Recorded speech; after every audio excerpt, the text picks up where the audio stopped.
حرشه باللبن كتجي هائله ولذيذه جدا. توجدوها للفطور او لا الكوتي ديال العشيه.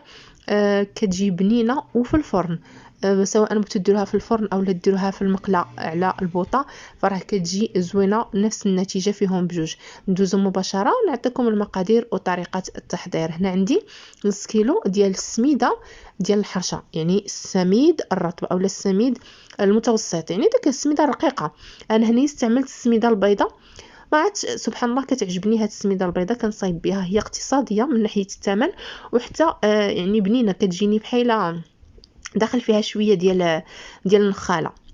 على العموم بغيتو تستعملوا السميده الصفراء العاديه استعملوها. كنضيف عليها كميه ديال الملح يعني على حسب الذوق، وضفت واحد نص ملعقه صغيره ديال الخميره حبيبات، ثم ضفت خماره ديال الحلوه بيكين باودر من وزن 7 أو 8 غرام